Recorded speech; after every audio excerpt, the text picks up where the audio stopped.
عظیم. میں نے آپ کو حوالوں سے بات کی اور بات یہاں نہیں، اس کی اپنی کتاب تحفہ گولڑویہ، تحفہ گولڑ پیر میر علی شاہ صاحب کے رد میں لکھی تھی اس بے ایمان نے، تحفہ گولڑویہ، اس کے صفحہ 67 پر، اور کتاب روحانی خزائن اس کی جلد 17 پیج 153 153 پر وہ سن لیں. وہ لکھتا ہے کہ حضور علیہ السلام جب دنیا میں آئے تو ان کے پاس کل 3000 معجزات تھے، اور اب لکھتا ہے کتاب روحانی خزائن والیوم 21 پیج 72، اور اس کی کتاب براہین احمدیہ والیوم 5 پیج 72، اس میں لکھتا ہے حضور 3000 معجزات سے آئے اور مجھے 10 لاکھ 1 ملین معجزات عطا کر کے بھیجا گیا ہے. معاذ اللہ، استغفر اللہ العظیم، 10,000 معجزات سے بھیجا گیا ہے.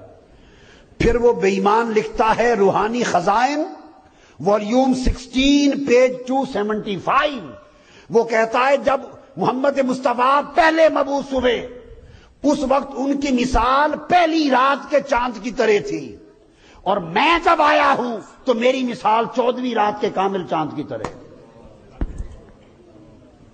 نقل کفر نہ باشد. میں نے آپ کو نمونے کے طور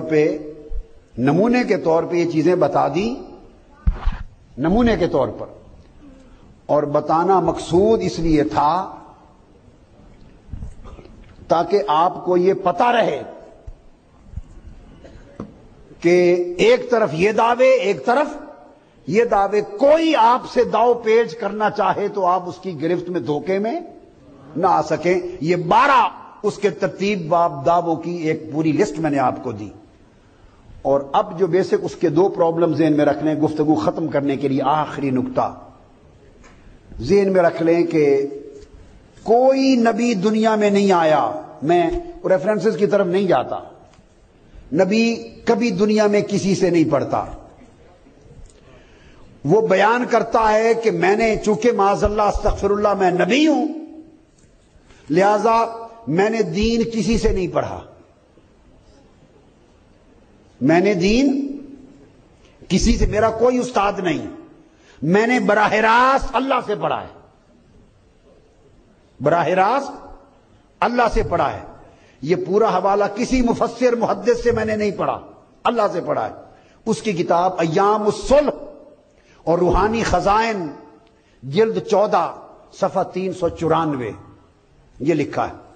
اب بڑی امپورٹنٹ بات، اب اس کی یہی کتاب روحانی خزائن، یہی کتاب، اس کا دماغ ہی ٹھیک نہیں ہے، جلد 13 صفحہ 180 181، پہلا حوالہ آپ نے سن لیا نا، اس پر لکھتا ہے کہ میں 6-7 سال کا تھا تو فارسی پڑھانے کے لیے میرا استاد رکھا گیا، اس سے میں نے قرآن شریف بھی پڑھا، فارسی بھی پڑھی، اس کا نام تھا فضل الہی. جب میں 10 سال کا ہوا تو عربی پڑھنے کے لیے ایک مولوی صاحب میرے استاد مقرر ہوئے، ان کا نام تھا فضل احمد. وہ کہتا ہے کہ پھر اس کے بعد ایک اور استاد آئے، پڑھاتے رہے. میرے ہر استاد کے نام میں فضل اس لیے آتا تھا کہ مجھے اللہ کا فضل ملنے والا تھا. انا للہ و انا الیہ راجعون. آگے کہتا ہے کہ اس کے بعد پھر ایک اور استاد مجھے ملے، مولوی صاحب، انہوں نے مجھے صرف پڑھائی، نحو کے قواعد پڑھائے. جب میں 17-18 سال کا ہو گیا تو پھر ان سے میں نے دین کے اور صرف و نحو کے قواعد اور دینی کتب پڑھی، اور ان کا نام تھا گل علی شاہ. میرے والد نے انہیں میرے لیے نوکر رکھا تھا، اپنے ہر استاد کو بار بار رکھ کہتا ہے پھر ایک فلاں نام کا میرے لیے نوکر رکھا گیا کہ مجھے پڑھائے، نوکر رکھا گیا کہ مجھے پڑھائے. اور مولوی صاحب نے مجھے نحو، منطق، حتیٰ کہ تمام حکمت اور دینی تمام مروجہ علوم جہاں تک اللہ نے چاہا مجھے پڑھائے. تضاد کا عالم دیکھیے. پھر ان کی بیوی بچوں نے اس کو گھر سے نکال دیا. جب گھر سے نکال دیا تو یہ گھر سے بھاگ گیا، دوست یار نے تانے دیے، گھر سے بھاگ کر تو یہ چلا گیا سیال کوٹ، اور سیالکوٹ جا کر اس نے ڈی سی دفتر میں کچہری میں کلرک کی ملازمت کر لی.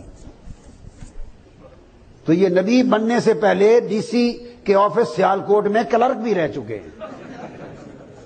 استغفر اللہ العظیم. اور پھر جب وہ کلرکی کی تنخواہ تھی وہاں لینا دینا پڑتا تھا تو اس نے چاہا کہ اس کی بجائے میں وکالت کا امتحان پاس کر لوں, وکیل بن جاؤں. اس زمانے میں اسے مختاری کہتے تھے, مختار بن جاؤں. کیا مختار؟ وکالت کروں تو یہ رشوت لینے دینی بند ہو جائے گی, اس سے بڑا پریشان ہوں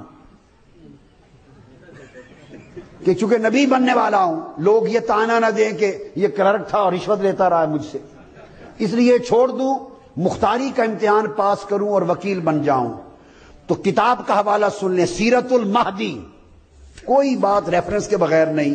اور یہ اس کا اپنا بیٹا مرزا محمود احمد لکھتا ہے.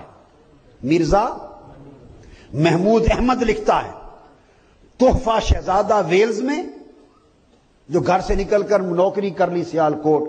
تحفہ شہزادہ ویلز صفحہ 341. اور وہی مرزا محمود احمد لکھتا ہے اپنی کتاب سیرت المہدی والیوم 1 پیج 156. مرزا بشیر احمد, اس کا مرزا محمود احمد تھا, اس کا مصنف مرزا بشیر احمد جو مرزا غلام احمد قادیانی کا بیٹا ہے. وہ صفحہ 156 پہ لکھتا ہے کہ والد صاحب, چونکہ والد صاحب مرزا صاحب ملازمت کو پسند نہیں کرتے تھے, سبب میں نے آپ کو بیان کر دیا, اس لیے انہوں نے مختاری کے امتحان کی تیاری شروع کی, وکالت کے امتحان کی. قانونی کتابوں کا مطالعہ کیا مگر کامیاب نہ ہو سکے, اس میں فیل ہو گئے. وکالت کے امتحان میں فیل ہو گیا. اس نے کہا وکیل تو بن نہیں سکا, چلو نبی بن جاتا.